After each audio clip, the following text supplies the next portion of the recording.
Voici les socialistes d'il y a 100 ans, réunis à Tours à la fin du mois de décembre 1920, en chapeau et redingote, tels que nous les restitue après un siècle, ce film miraculeusement conservé par les archives de la planète.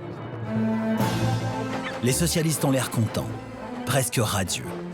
Et pourtant, s'ils ont fait le voyage de Tours, s'ils ont loué la salle du manège, c'est pour divorcer. Leur parti, la SFIO, va se déchirer et donner naissance au Parti communiste. La guerre mondiale de 1914 à 1918 et la révolution bolchevique depuis 1917 ont rendu cette séparation inévitable. Le congrès va durer 4 jours. C'est assez pour se disputer sur le présent et l'avenir. Pour se souvenir aussi du temps jadis où ils étaient camarades, à la vie, à la mort, couvés par Jean Jaurès, parti trop tôt.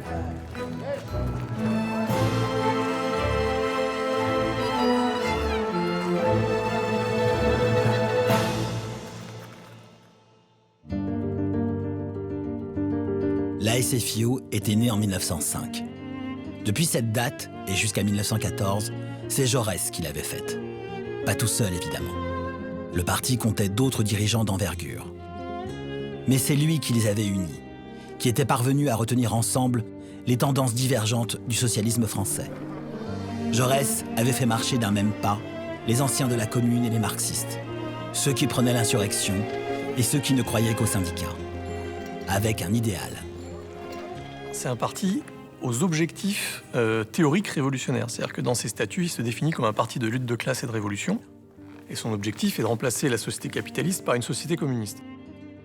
Il est certain qu'en 1914, ce qui distingue un socialiste d'un radical, par exemple, ce sont les deux grandes formations de la gauche, c'est que les socialistes pensent que l'avenir de la société appartient à une propriété sociale des moyens de production et d'échange, quelle que soit la manière dont devraient se passer les transitions, quelle que soit la manière dont serait organisée cette société collective. Cet idéal collectiviste est partagé par tous les partis socialistes européens. Ils sont réunis au sein d'une organisation militante, la Deuxième Internationale. Elle est le fer de lance de l'opposition à la guerre qui menace régulièrement d'éclater entre la France et l'Allemagne. Pour éviter le conflit, Jaurès a une solution. En cas de déclaration de guerre, il faut que les deux partis socialistes, l'allemand et le français, s'unissent pour appeler ensemble à la grève générale ouvrière. Mais cette résolution, évoquée à tous les congrès de l'Internationale, n'est jamais adoptée. Qui n'est jamais adopté pour une raison bien simple, c'est que les social-démocraties germaniques n'en veulent pas. Ni les Austro-Hongrois, ni les Allemands ne veulent entendre parler d'une politique spécifique de l'internationale socialiste qui voudrait empêcher la guerre. Et ils ne sont pas les seuls. Dans le parti français, Jules Guesde et bien d'autres considèrent qu'il s'agit de billevesées théoriques et dangereuses. Dangereuses parce que qu'est-ce que ça voudrait signifier ? Ça voudrait dire qu'on ferait quasiment un appel à la désobéissance alors que la guerre menacerait. Mais dans ce cas-là, si ça marche, eh bien, le pays où les socialistes seraient les plus forts serait le pays le plus désorganisé. Et donc, c'est le pays le plus réactionnaire, sous-entendu un pays aussi barbare que la Russie, qui pourrait l'emporter. Ça fait très peur aux sociodémocrates allemands, mais ça fait peur aussi aux socialistes français. Et Guesde n'est pas du tout sur la même ligne que Jaurès. Pour se faire entendre des militants et des sympathisants, Jaurès signe tous les jours un éditorial dans l'Humanité, le journal qu'il a fondé. En 1914, l'Humanité tira des centaines de milliers d'exemplaires, à la mesure du poids électoral de la SFIO. Avec 100 députés au Parlement, le parti est le deuxième de France, et il est en progression constante.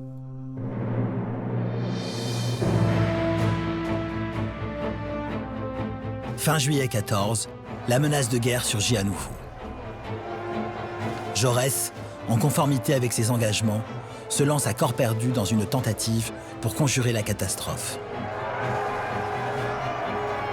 Dans la semaine décisive, il multiplie les entrevues et les meetings avec les dirigeants des partis socialistes européens, tout en continuant à écrire chaque jour son papier dans l'Humanité.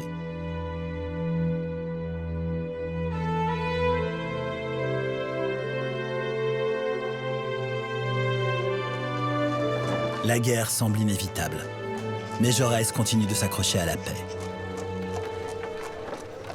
le 31 juillet, il publie ce qui restera son dernier article. Ce qui importe avant tout, c'est la continuité de l'action. C'est le perpétuel éveil de la pensée et de la conscience ouvrière.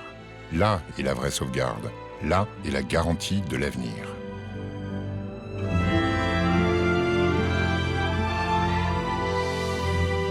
Si Jaurès, le 31 juillet, dîne au Café du Croissant, avant d'écrire son article décisif, c'est aussi parce que, après avoir rencontré les autres partis à Bruxelles l'avant-veille, il attend de savoir ce que vont faire exactement les Allemands.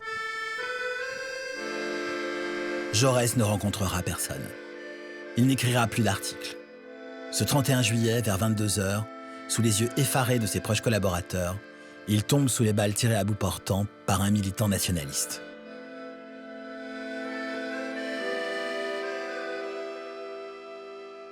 Le délégué allemand arrivera, mais après la mort de Jaurès, et il arrivera avec une réponse qui, de toute façon, aurait été une réponse négative. Les sociodémocrates allemands étaient décidés à ne rien faire concrètement contre la mobilisation allemande qui répondait à la mobilisation russe. Pourquoi ? Parce que les Allemands considéraient que c'était les Russes qui provoquaient le conflit avec cette mobilisation générale et que face au danger d'invasion russe, eh bien, les Allemands étaient dans l'obligation de se défendre.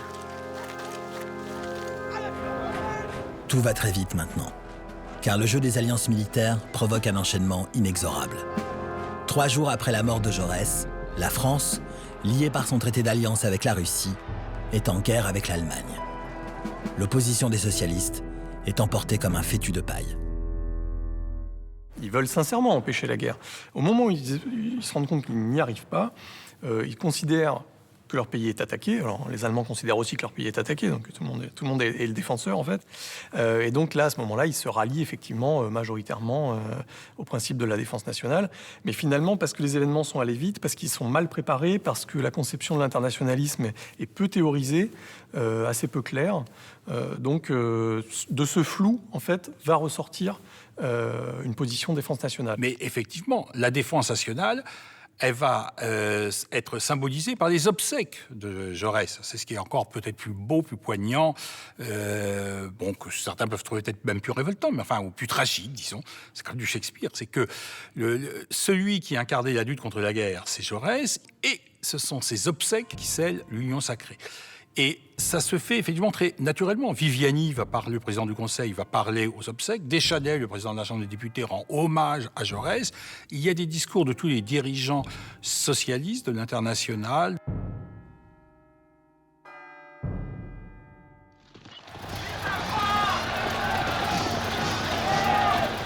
Les funérailles de Jaurès se déroulent alors que les soldats mobilisés traversent Paris au son des fifres et du vivat des foules. La propagande officielle promet une guerre fraîche et joyeuse. L'humeur générale est franchement belliqueuse. En fin d'après-midi, tous les députés debout votent à l'unanimité les crédits de guerre.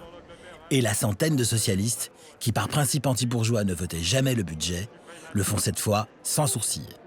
Avant la guerre, évidemment, les socialistes ne votaient pas les budgets. Là, il ne s'agit pas seulement de voter le budget, il s'agit de voter les crédits de guerre. Mais les socialistes estiment qu'ils ne votent pas les crédits de guerre, ils estiment qu'ils votent les crédits de défense nationale. Et tout est dans la terminologie. On voit bien qu'en tout cas dans le milieu politique socialiste, et je dirais dans 99,9% des gens en France, l'idée que les Allemands nous attaquent, nous nous défendons, ça s'impose. Effectivement, naturellement, sans qu'il soit même besoin de se concerter ou de délibérer. C'est une réaction unanime. Pour les Français, les 3 premières semaines sont effroyables. Le feu allemand est dévastateur. On compte 30 000 morts et plus de 100 000 disparus. Les troupes françaises sont contraintes d'opérer une gigantesque retraite. Le 27 août, les avant-postes allemands bivouac à 28 km de Paris. Et c'est dans ce contexte d'invasion qu'effectivement les socialistes sont amenés à avoir une réponse inédite. Il faut qu'il y ait une représentation des socialistes au gouvernement, et le gouvernement le considère aussi. Parce que la situation est tellement dangereuse qu'il faut être sûr que la classe ouvrière dans les usines et que les quartiers ouvriers restent bien sur une ligne de défense nationale. Donc Jules Guesde et Marcel Samba font leur entrée au gouvernement. Avant 14, les socialistes refusaient par principe d'être les ministres d'un gouvernement bourgeois. Jules Guesde, avec sa barbe de patriarche, s'était toujours montré le plus intransigeant sur la question. La nomination comme ministre d'État sans portefeuille de l'introducteur du marxisme en France est faite pour marquer les esprits. Marcel Sembat, un proche de Jaurès, est nommé ministre des Travaux publics. Il a la tâche redoutable d'assurer la circulation des marchandises et des ressources dans un pays en guerre. C'est le ministre du Charbon. Et en avril 1915, un autre socialiste, Albert Thomas, qui n'avait jamais caché son ambition ministérielle, est nommé sous-secrétaire d'État à la production.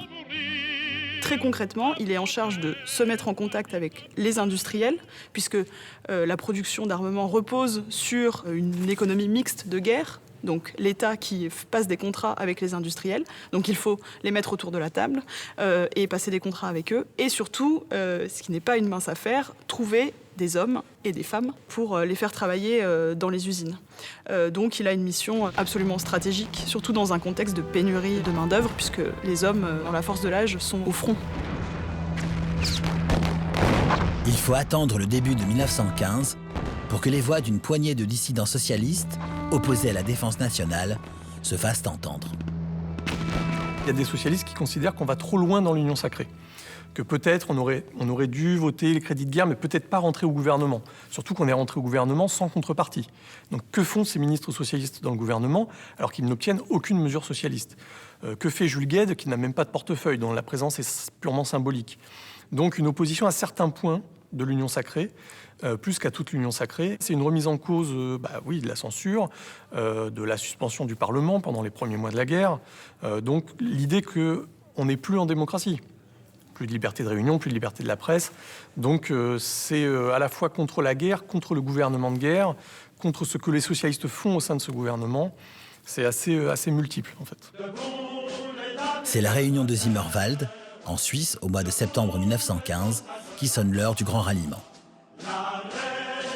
Alors Zimmerwald, en fait, vient de la conjonction de différents courants. D'une part, c'est les socialistes des pays neutres qui ne comprennent pas ce qui se passe. Qui ne comprennent pas ce que font les partis socialistes des pays belligérants.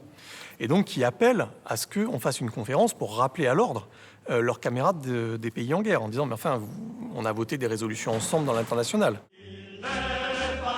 Les délégués à la réunion de Zimmerwald sont peu nombreux. Mais ça n'a pas d'importance.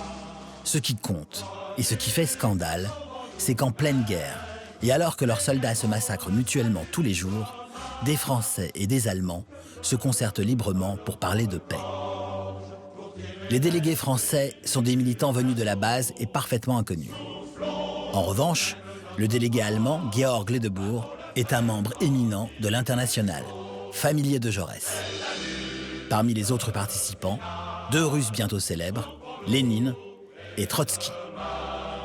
C'est d'ailleurs Trotsky qui rédige le manifeste de la conférence, véritable réquisitoire contre la guerre et la trahison des appareils socialistes. Nous nous sommes réunis pour renouer les liens brisés de l'Internationale. Nous appelons la classe ouvrière à reprendre conscience d'elle-même, à lutter pour la paix, une paix sans occupation ni annexion, sans assujettissement économique, respectant le droit des peuples à disposer d'eux-mêmes. Prolétaires de tous les pays, unissez-vous. Et les Zimmerwaldiens considèrent qu'il faut lutter contre toute forme de patriotisme et que la France a vocation à disparaître, comme tous les États, dans la société de l'avenir, la société socialiste ou communiste, où il n'y aura plus de frontières nationales ni d'État. Les frontières essentielles, c'est les frontières entre les classes sociales. En France, au sein de la SFIO, c'est un instituteur totalement inconnu, Fernand Loriot, qui se fait le défenseur des thèses de Zimmerwald. Là, on va le retrouver au premier congrès tenu par le Parti socialiste pendant la guerre, en décembre 1915, où il prend la parole. C'est la première fois qu'il prend la parole au congrès national du Parti socialiste. Et il critique les ministres socialistes. Il dit « on n'a rien à faire dans ce gouvernement ». Et quand il dit ça à la tribune du congrès, face à lui, parmi les délégués du congrès, il y a les ministres qui sont là et qui lui répondent. Donc la confrontation, elle est directe. C'est vraiment assez fort, parce que les militants savent qu'ils se font interdire des réunions par un vote du Conseil des ministres, avec des ministres socialistes qui votent pour cette interdiction. Des militants peuvent être emprisonnés, arrêtés. Loriot va être déplacé d'office en tant qu'instituteur pour le sanctionner pour son action. Face à cette minorité pacifiste encore embryonnaire, les majoritaires de guerre assument leur position sans complexe. La gigantesque bataille de Verdun, qui commence en février 1916, renforce même leur détermination à obtenir la victoire totale sur l'ennemi allemand. Albert Thomas, chargé de la production des armes au sein du gouvernement, se dépense sans compter. Depuis son ministère, Thomas est en liaison constante avec la fine fleur du patronat français. Il passe avec les industriels des contrats de production pharaoniques.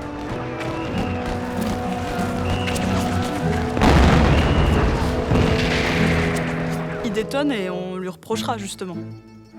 Il est le ministre de l'armement, ce que les communistes appelleront péjorativement le ministre des obus. C'est pas n'importe quelle place, c'est lui qui est responsable de la boucherie industrielle.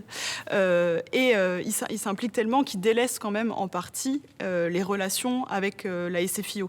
Il est de plus en plus éloigné du parti, de plus en plus éloigné des militants. Quelqu'un comme Albert Thomas, on voit bien que la guerre, c'est aussi l'occasion de tenter de nouvelles expériences, de nouvelles manières de mobiliser le pays, de réfléchir à ce que peut être le rôle de l'État dans une économie moderne, en travaillant avec les syndicats ouvriers, en travaillant avec les patrons, etc. Quand il ne fréquente pas les patrons, Albert Thomas court les usines afin de porter la bonne parole aux ouvriers. Le thème de ses harangues, produire, produire, produire, pour la défense nationale et la victoire.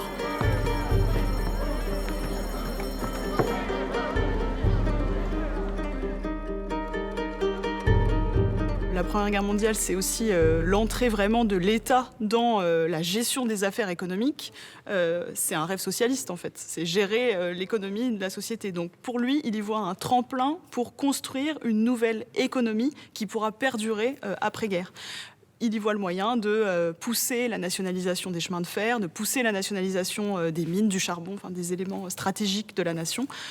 Il est persuadé de faire du socialisme, même si, bien sûr, il est quand même soumis aux injonctions de productivité qui contribuent à complètement faire sauter la législation du travail qui existait jusque-là, à augmenter considérablement les heures de travail des main-d'œuvre dans les usines.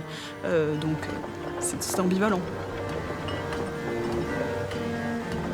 Mais, malgré l'effort industriel, la victoire ne vient pas. Les hommes sont braves, mais ils sont épuisés, sacrifiés. Et cette guerre qui dure trop longtemps a raison de la belle unité de la SFIO d'avant 14. Dès la fin de 1916, le parti de Jaurès est fractionné en 3 camps. À droite, celui des partisans acharnés de la guerre patriotique qui détiennent toujours la majorité. Au centre, une minorité grandissante représente déjà presque un tiers du parti. Elle refuse les excès de l'Union sacrée et tout en votant les crédits de guerre, elle prône l'ouverture de négociations de paix. À gauche, enfin, les Immerwaldiens commencent à gagner du terrain en affirmant une opposition totale à la guerre. Les 3 tendances qui s'opposeront à Tours en 1920 sont déjà fixées. C'est alors que surgit l'événement qui va achever de les rendre irréconciliables. Au mois de mars 1917, les soldats russes du front se mutinent. Ils sont excédés d'avoir le ventre vide, d'être mal armés et mal commandés.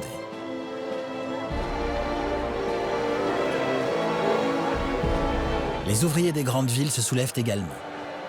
En quelques jours, le tsar Nicolas II est contraint d'abdiquer. Les socialistes français, qui voyaient en lui un ennemi à abattre, sont naturellement contents.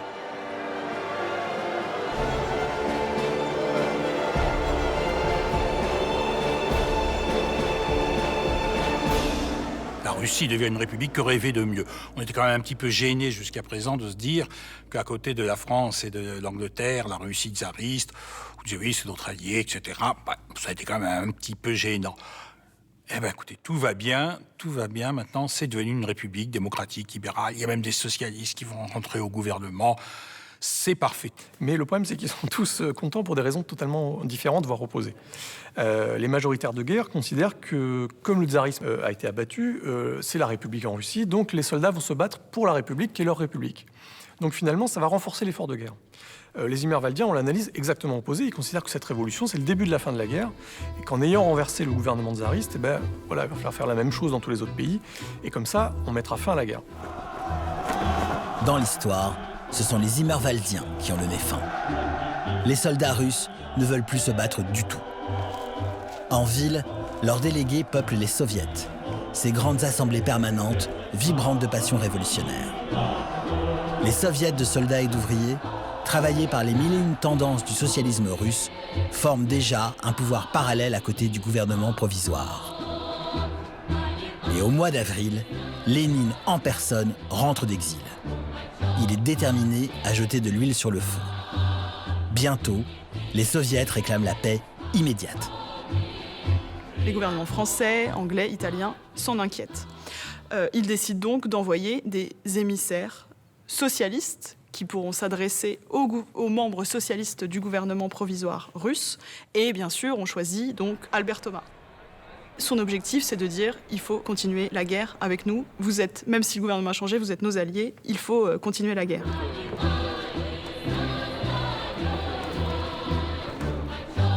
Et donc, son argument, c'est de dire vous avez renversé le tsar de Moscou, continuez cette guerre qui est une guerre démocratique et renversez les tsars de Berlin et de Vienne. Pendant son voyage, il y a quantité d'articles en France. Albert Thomas est en Russie, il visite les usines, la guerre va repartir, l'alliance est maintenue, etc.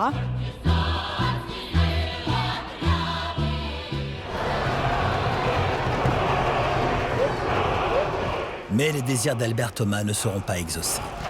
À la fin du mois d'octobre 17, les bolcheviks, conduits par Lénine, s'emparent du pouvoir sur un programme de socialisme intégral bientôt désigné sous le mot de communisme. Lénine et Trotsky sont des radicaux. Au mois de février 1918, ils signent une paix immédiate avec les Allemands et retirent unilatéralement l'armée russe du conflit. Les socialistes français, attachés à la défense nationale, sont fous de rage. La guerre va durer encore 7 mois, jusqu'à la victoire de la France et de ses alliés, au mois de novembre 1918.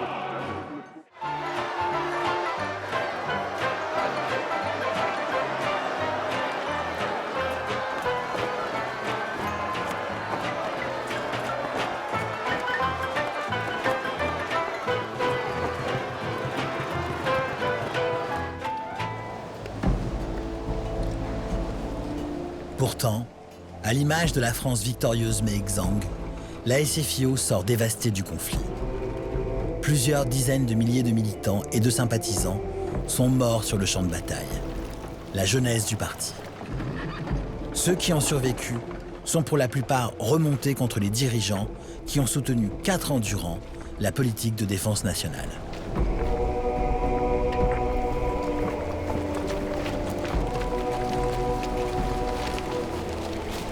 En plus, à partir du début de l'année 1919, les soldats socialistes qui commencent à être démobilisés, donc qui reviennent, certains qui ont été blessés, qui ont vécu des expériences extrêmement traumatisantes.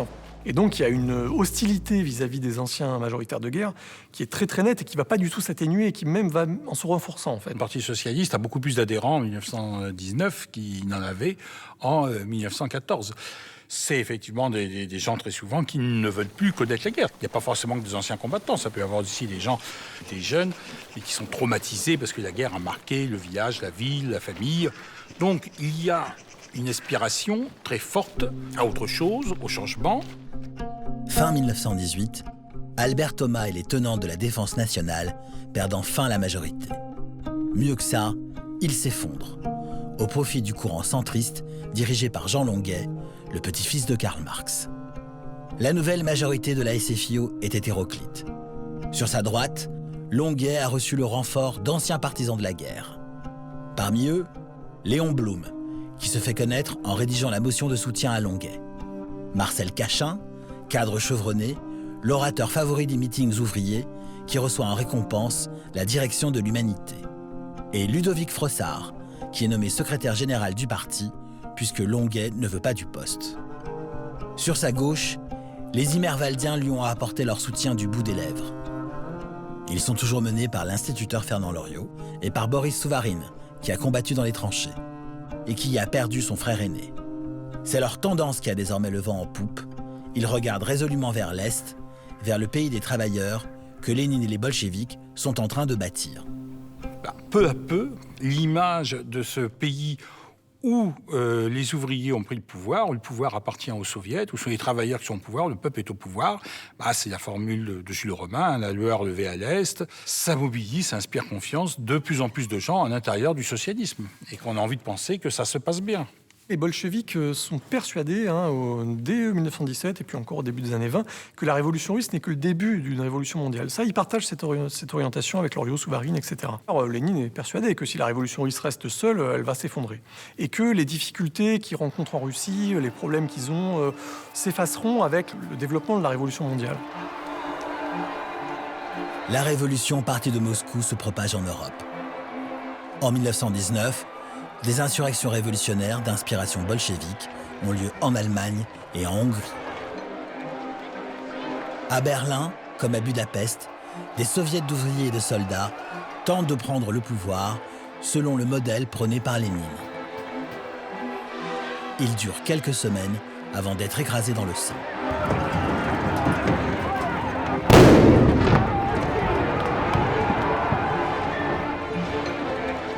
La France, quant à elle, est secouée par une vague de grèves massives et durables. Les mots d'ordre sont le plus souvent ouvertement révolutionnaires. Et donc cette vague de grèves, des grèves offensives, souvent victorieuses, renforce chez les militants révolutionnaires l'idée que la révolution mondiale non seulement est en cours, mais qu'elle arrive en France. Que ces grèves-là vont s'étendre et donner la possibilité de former des conseils ouvriers, comme en Allemagne, comme en Russie. Et ces conseils ouvriers vont prendre le pouvoir, et c'est comme ça qu'on va mettre en place le socialisme, le communisme. Alors, c'est difficile à déterminer, mais dans la population qui travaille en France, c'est évident que la majorité n'est pas partisan d'une révolution en 1919-1920. Il y a une minorité importante qui est là-dessus, mais si la majorité avait été, à la limite, il y aurait eu la révolution, donc l'histoire aurait été différente. Et ça, ils s'illusionnent sans doute un peu sur ce point-là. En novembre 1919, ont lieu les premières élections législatives depuis 1914. Les socialistes font taire leur division, ils n'ont pas le choix. Tout le monde est contre eux. Ils sont désignés comme l'ennemi absolu. Antipatriotes, sanguinaires, partageux, démagogues. Pour bien faire, le gouvernement a concocté une loi électorale qui leur est très défavorable. Quand il y a des élections à la fin de l'année, certes, les socialistes obtiennent plus de voix que ce qu'ils obtenaient en 1914, mais ils ont aussi, comme tous les autres se sont coalisés contre eux, une trentaine de députés en moins, donc ils perdent à peu près le tiers de leur groupe parlementaire.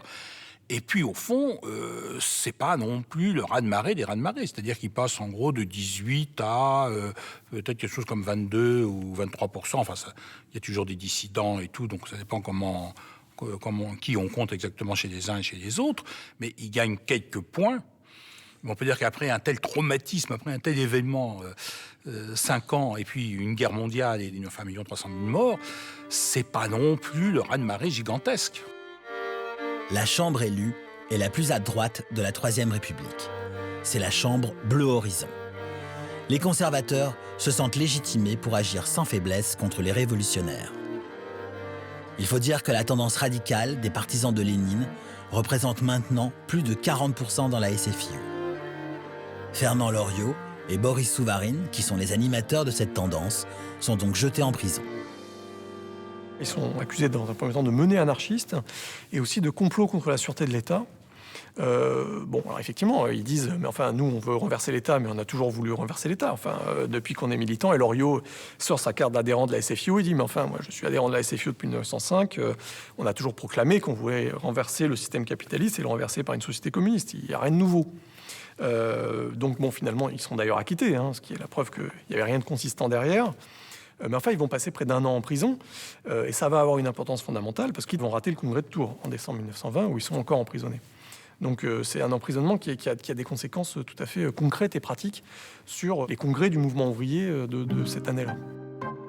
Quelques semaines avant leur arrestation, Loriot et Souvarine ont obtenu que la SFIO quitte la Deuxième Internationale qui n'a pas su s'opposer à la guerre. Ils militent pour que le parti adhère à la Troisième, qui vient tout juste d'être créée par les bolcheviks. Marcel Cachin et Frossard sont envoyés par le Parti socialiste, en fait, en Russie pour négocier avec les bolcheviks une éventuelle reconstruction de l'internationale autour de la Troisième Internationale, mais aussi d'autres partis qui n'y sont pas. Donc un mandat en fait un peu assez flou. Et quand ils arrivent, ils se rendent bien compte que c'est pas du tout ce que veulent les bolcheviks. Les bolcheviks, eux, ils veulent construire leur internationale communiste sur leurs bases, enfin sur les bases qu'ils estiment être justes, évidemment, les bases définies par Lénine et puis ses collaborateurs. Et ils ne veulent pas d'une négociation internationale, ils veulent simplement qu'on les rejoigne.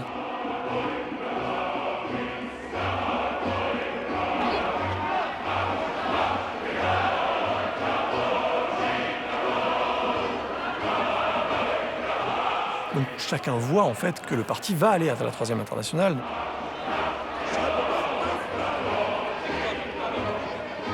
Cachin et Frossard, qui sont allés pendant l'été à Moscou, ont depuis la Russie annoncé en août 1920 qu'ils étaient partisans d'accepter les conditions d'adhésion à l'internationale communiste. Le voici, Frossard, descendant les marches afin de rejoindre Cachin et Zinoviev, le patron de la Troisième Internationale, pour la photo de famille.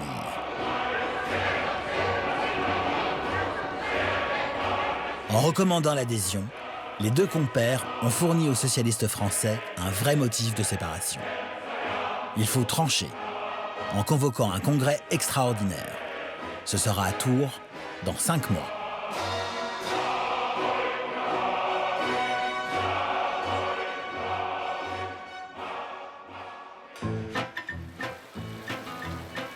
« 25 décembre 1920. L'heure de la séparation a sonné. Les principaux ténors du parti sont là. Blum, Frossard, Cachin, Longuet et les autres. Ils ont fourbi leurs armes et préparé leurs arguments pour ou contre l'adhésion à la Troisième Internationale qui impose aux postulants 21 conditions préalables.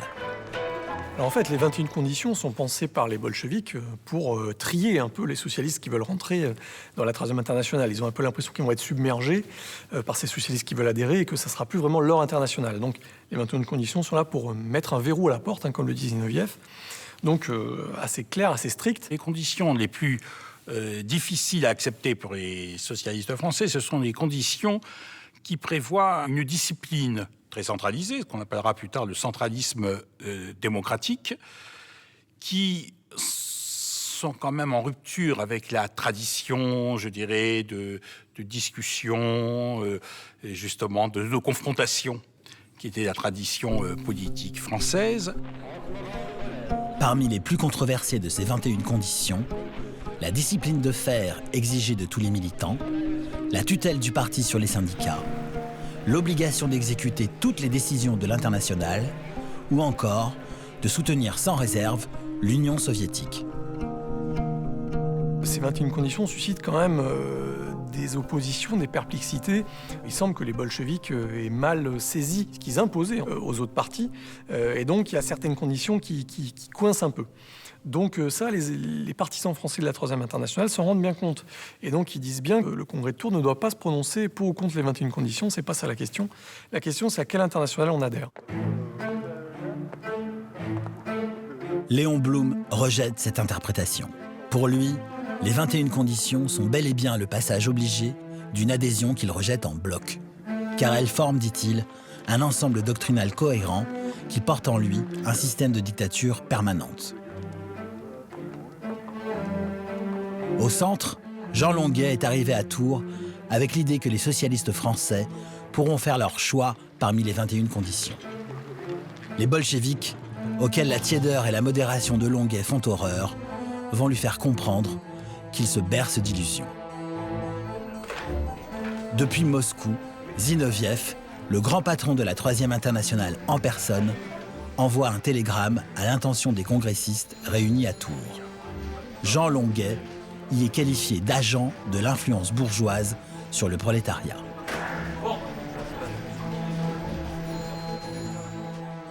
Longuet, piqué au vif, monte à la tribune pour dénoncer une internationale limitée, fragmentée et sectaire. Mais le coup a porté. Il ne s'en remettra pas. Depuis la tribune, Blum déclare que l'offense faite à Longuet est révélatrice. Pour imposer sa tutelle au futur parti communiste, Moscou n'hésitera pas à utiliser l'insulte ou la calomnie. l'expression libre d'opinions contradictoires n'aura plus cours.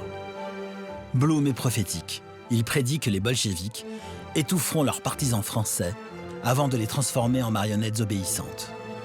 Et il affirme qu'il n'a pas de leçon de révolution à recevoir. Je ne connais pas deux espèces de socialisme, dont l'un serait révolutionnaire et dont l'autre ne le serait pas. Je ne connais que le socialisme révolutionnaire, qui mène à une transformation totale du régime de la propriété. Et la révolution, c'est par définition cette transformation même. Blum va donner un discours à Tours qui aborde beaucoup de questions importantes du moment. Alors, on est d'accord ou pas avec ce qu'il défend, mais enfin, en tout cas, il prend position sur les questions importantes de l'heure. Il y a deux questions sur lesquelles il fait l'impasse. D'une part, sur l'opposition entre socialisme réformiste et socialiste révolutionnaire. Alors, il a une position extrêmement curieuse dans son discours à Tours. Il dit « il n'y a plus de réformistes dans le parti, ça n'existe pas, on est tous révolutionnaires ». Bon, alors que lui était réformiste, c'est assez évident. Mais bon, cette question-là est totalement occultée. Et la deuxième question, c'est l'expérience de guerre. Alors ça, c'est tout à fait caractéristique, puisque lui, qui était directeur de cabinet de Marcel Samba, donc qui a pris part à cette participation au socialiste au gouvernement, n'en dit pas un mot lors de son discours. C'est une question qui est totalement mise sous le tapis. Il manque quelque chose de concret sur voilà, qu'est-ce qu'on a fait dans le passé, qu'est-ce qu'on fera à l'avenir. Pour l'aile gauche du parti, l'avenir est déjà là, à Moscou. Marcel Cachin, qui dirige l'Humanité, déploie tous ses talents d'orateur pour convaincre que seule la Troisième Internationale ouvre la voie à la vraie révolution communiste. Il est religieusement écouté. Le fait est là. La République sociale est établie à Moscou. Ce fait immense de la révolution russe doit être, camarades, constamment présent à nos pensées. Il doit, à mon sens, dominer les esprits de tous. Quand Blum critique le parti de petits soldats au garde à vous, Cachin réplique qu'il est bien de constituer un parti vigoureux et fortement discipliné pour faire la révolution. Que les Russes l'ont fait chez eux, qu'ils ont donné l'exemple qu'il faut suivre. Si Cachin défend la motion que Loriot et Souvarine, les deux immervaldiens historiques, ont rédigée, c'est parce que ces deux derniers sont toujours détenus à la santé. Les deux prisonniers savent pourtant, et les congressistes aussi, que Marcel Cachin a été jusqu'en 1917 un partisan enthousiaste de la défense nationale.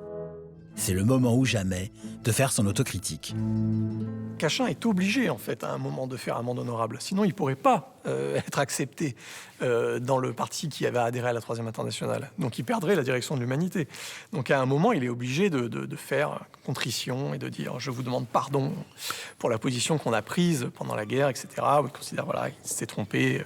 Bon, il se trompera beaucoup par la suite aussi, il changera beaucoup d'orientation. Bon, après, il est loin d'être le seul. Et beaucoup de militants à la base, qui avaient voté pour les majoritaires de guerre en 1915, 1916 par exemple, vont totalement changer de vote en considérant que, voilà, on peut faire le bilan de cette expérience-là et ce bilan est négatif. Et c'est parce que ces militants changent d'orientation, changent de vote, que la motion Loriot-Souvarine au Congrès de Tours peut obtenir presque 70% des suffrages. Sinon, ça ne serait pas possible.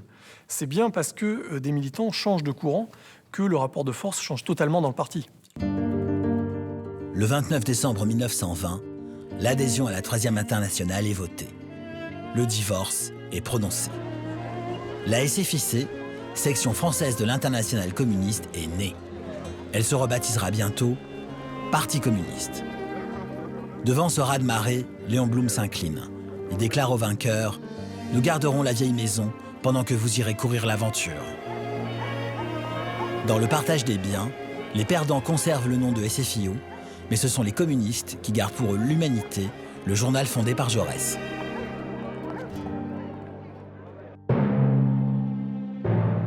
La gauche est désormais divisée et c'est définitif.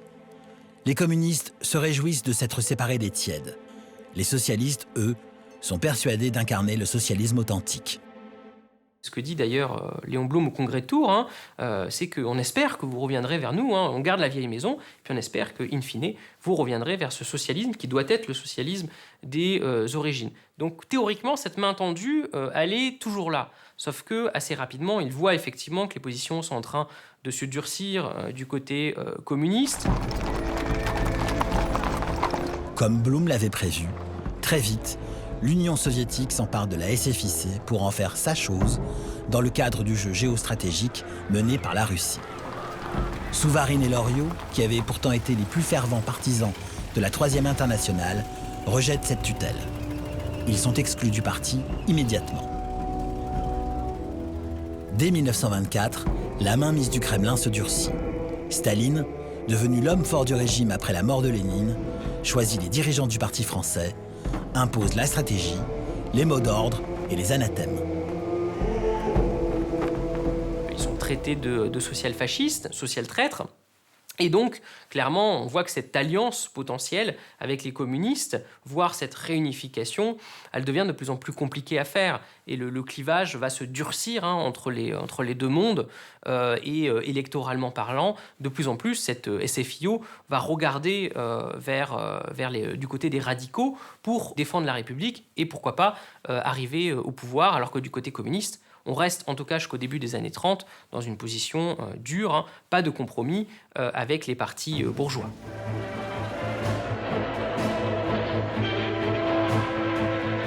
L'arrivée d'Hitler au pouvoir détermine la première des grandes volte-face qui scandent l'histoire des communistes français.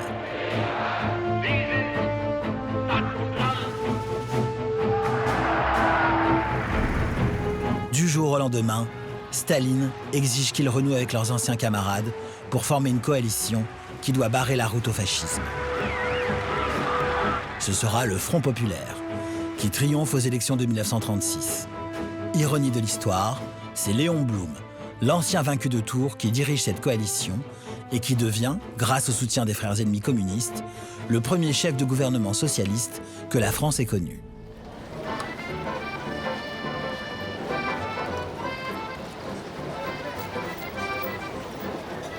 Le gouvernement sait la difficulté de sa tâche, promet au pays qu'il fera tout ce qui dépend de lui pour y être égal. Cette victoire commune des deux partis issus du congrès de Tours est couronnée par le vote de lois sociales emblématiques, comme les premiers congés payés et la journée de 8 heures. Dans le calme et la dignité. La plupart des usines sont occupées par les... Mais cette union sera de courte durée. 2 ans à peine avant que Staline ne change à nouveau son fusil d'épaule. Le pacte germano-soviétique de 1939 crée un fossé entre les deux formations. Le rapprochement s'effectue en 1941, quand l'armée rouge engage une guerre sans merci contre les hordes nazies qui l'amènera jusqu'à Berlin.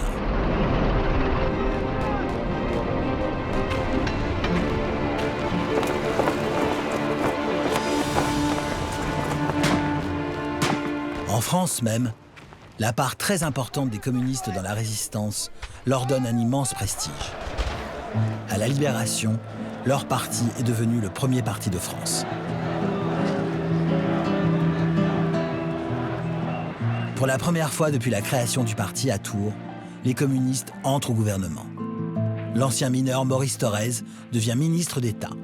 Avec les socialistes, mais aussi les gaullistes et les catholiques sociaux, le parti est la cheville ouvrière de ce grand moment d'union nationale. PCF et SFIO travaillent main dans la main à l'instauration des grandes conquêtes ouvrières de 1945, et notamment la sécurité sociale. Cette parenthèse œcuménique s'achève en 1947, quand commence la guerre froide. Staline ordonne aux communistes français de s'opposer résolument à tous ceux qui soutiennent l'Amérique. Une fois encore, ils obéissent, sans broncher. Ils sont renvoyés du gouvernement. Leur traversée du désert va durer 35 ans. Dans l'entre-deux-guerres, il y avait encore cette idée toujours d'une main tendue vers les communistes. La guerre froide a clairement marqué une scission, notamment parce qu'à l'époque, les socialistes sont au pouvoir. C'est le gouvernement de Paul Ramadier qui voit l'exclusion des communistes. Et donc, l'écart entre les deux partis s'est clairement accru à ce moment-là, entre d'un côté des socialistes qui sont dans la défense de la République telle qu'elle est à l'époque, et puis des communistes qui, eux, vont s'installer de plus en plus dans l'opposition à cette 4e République, et jusqu'à finalement des grèves insurrectionnelles, qui sont celles de 1947. Ça a clairement créé une fraction beaucoup plus dure entre les deux partis politiques, des haines aussi qui vont rester pendant longtemps, qui vont mettre plus de 20 ans à véritablement être dépassées. Pendant toute la 4e République, le Parti communiste est ostracisé. Les socialistes de la SFIO comptent parmi les plus virulents. C'est d'ailleurs Guy Mollet, leur patron, qui déclare « Les communistes ne sont pas à gauche, ils sont à l'est ». L'isolement du parti est complet. Et même Marcel Cachin, notre vieille connaissance de Tours, n'y peut rien. C'est Marcel Cachin. Pendant le temps où l'on nous injuriait, ce qui me faisait le plus de peine, c'était de penser qu'on nous contestait ce titre de français, alors que nous étions les représentants les plus authentiques de ce pays et les fils les plus directs de la grande révolution française. Il faut attendre la mort de Staline en 1953 pour que les choses changent. Nikita Khrouchtchev lui succède. Il dénonce immédiatement les crimes de son prédécesseur. Khrouchtchev est le visage soviétique et souriant de la détente qui s'instaure dans les relations internationales. Grâce à lui, les communistes français redeviennent fréquentables. Ça tombe bien, car les socialistes ont maintenant besoin d'eux. Les institutions de la Ve République les ont rejetés dans l'opposition. Pour revenir au pouvoir, l'appoint des 22% de Français qui votent communiste leur est indispensable. François Mitterrand est l'artisan de ce rapprochement. Pour l'avenir, il faut que le nouveau Parti socialiste soit l'axe de la future majorité. C'est nécessaire encore parce qu'il faudra bien équilibrer, le cas échéant distancer, cette autre force capitale de la gauche qu'est le Parti communiste. Puis enfin, tout simplement, il faudra bien gouverner. La ténacité de François Mitterrand a raison de la timidité des deux appareils. Les grandes retrouvailles officielles ont lieu en 1972 et elles suscitent un immense espoir au sein du peuple de gauche. Pour sceller leur alliance, PC et PS rédigent un programme commun. L'entente s'est faite sur les nationalisations, la diminution du temps de travail et l'augmentation des aides sociales. Autrement dit, la réforme, pas la révolution. Dans les années 70, les partis qui signent le programme commun n'ont rien à voir avec les partis de 1921. Le Parti communiste n'a plus rien à voir avec le parti de 1921. Par exemple, la conception de l'internationalisme n'est plus du tout la même. C'est des partis qui se proclament encore internationalistes, mais qui en aucun cas n'envisagent d'abolir les États et les nations. Les noms des partis se sont maintenus, mais rien de l'orientation de l'époque ne s'est maintenu, en fait. Et pourtant, dans les mots au moins, la gauche unie des années 70 ne lésine pas pour renouer avec l'esprit du parti de Jaurès. Celui qui n'accepte pas la rupture. La méthode, ça passe ensuite. Celui qui ne consent pas à la rupture avec l'ordre établi. Politique, ça va de soi, c'est secondaire. Avec la société capitaliste, celui-là, je le dis, il ne peut pas être adhérent du Parti socialiste. Il y a un moment, on dit ce qu'il faut dire. Et effectivement, les congrès se gagnent à gauche. Donc, il faut faire des rappels à l'objectif socialiste, à la perspective de l'abolition du capitalisme. Même François Mitterrand dira ça un jour de grand vent en 1971. Qui n'est pas pour la rupture avec le capitalisme ne peut pas être adhérent du Parti socialiste. Est-ce qu'il y croit ? En tout cas, il ne le fera pas. Donc, qu'est-ce qu'on applique, qu'est-ce qu'on croit possible ? Ça, c'est extrêmement compliqué. Il y a toujours la nécessité de se retremper un peu dans cette légitimité, de reprendre les textes que validait quelqu'un comme Jean Jaurès, quelqu'un comme Jules Guesde. Et effectivement, c'est des militants qui se revendiquaient de cette perspective-là, c'est-à-dire du changement de mode de production et de l'arrivée à un mode de production communiste. Bon, après, est-ce qu'ils y croient encore ? En tout cas, leur action n'ira pas dans ce sens-là, quoi.